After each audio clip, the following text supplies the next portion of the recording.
जय श्री राम मित्रों। आज की कहानी महादेव और माता पार्वती की है। संपूर्ण प्रेम कहानी शिव और शिवा की है। तो आइए सुनते हैं। माता पार्वती और महादेव के अप्रतिम प्रेम से पूरा संसार वाकिफ है।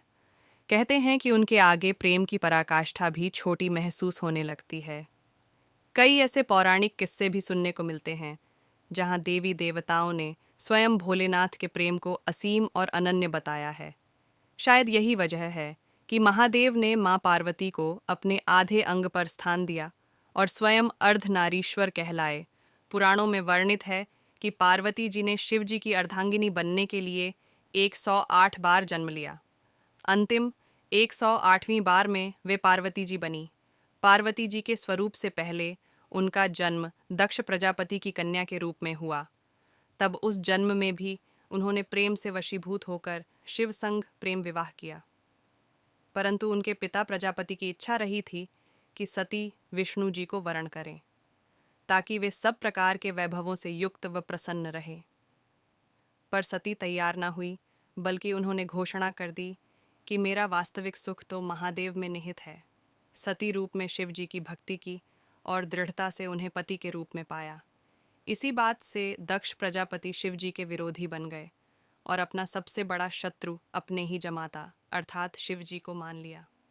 शिव जी को तुच्छ दर्शाने के लिए दक्ष ने एक महायज्ञ का आयोजन किया, जिसमें सभी देवी देवता, यक्ष, किन्नर, साधु, संत, ऋषि मुनियों को बुलाया गया, बस स्वयं की पुत्री और जमाता को छोड़कर। इस यज्ञ में जाने हेतु पार्वती जी ने शिव जी को समझाया कि आमंत्रित तो परायों को किया जाता है, अपनों को नहीं, और वे वहां बिन बुलाए पहुंची तो उन्हें बहुत अपमानित होना पड़ा। उन्हें शिव जी की बात ना मानकर गलती हो जाने का भान हुआ, और जब उन्होंने शिव जी के प्रति अपमानजनक शब्द सुने तो वे यज्ञ के अग्निकुंड में कूद गईं। शिव जी को जब पता चला तो उनके गणों ने यज्ञ भंग कर दिया। सती ने पुनर्जन्म में पुनः शिव जी से मिलने का वचन देकर प्राण त्याग दिए। शिवजी माता सती का मृत शरीर लिए विक्षिप्त से घूमते रहे। तब विष्णु जी ने सुदर्शन चक्र से 51 भागों में सती का तन काट दिया, जो आज भी 51 शक्तिपीठ के रूप में स्थापित है। वर्षों वर्ष शिवजी का वियोग कम नहीं हुआ, बल्कि बढ़ता ही गया। वे संसार से विरक्त हो गए। इधर सती ने वादा निभाते हुए पर्वतराज हिमवान और रानी मैना के घर पुत्री के रूप में पुनर्जन्म लिया। पर्वतराज की पुत्री होने के कारण उन्हें पार्वती नाम मिला। नारद जी ने किशोरी पार्वती जी को जीवन साथी के रूप में शिव जी को पाने के लिए तपस्या का मार्ग बता दिया।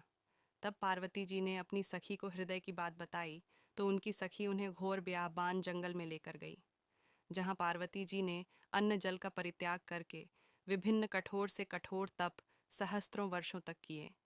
तब शिवजी ने सप्तर्षियों को पार्वती जी को समझाने के लिए भी भेजा। स्वयं भी वटुवेश में समझाने पहुंचे थे, परंतु शिव जी ने भी पार्वती जी दृढ़ संकल्प के आगे हार स्वीकार कर ली और वे पार्वती जी संग परिणय सूत्र में बंधने का वचन दे बैठे। इस वचन को शिवजी ने फाल्गुन मास कृष्ण पक्ष की चतुर्दशी अर्थात शिवरात्रि पर पूर्ण किया। आप भी अगर महादेव के भक्त हैं तो कमेंट बॉक्स में हर हर महादेव लिखना ना भूलें।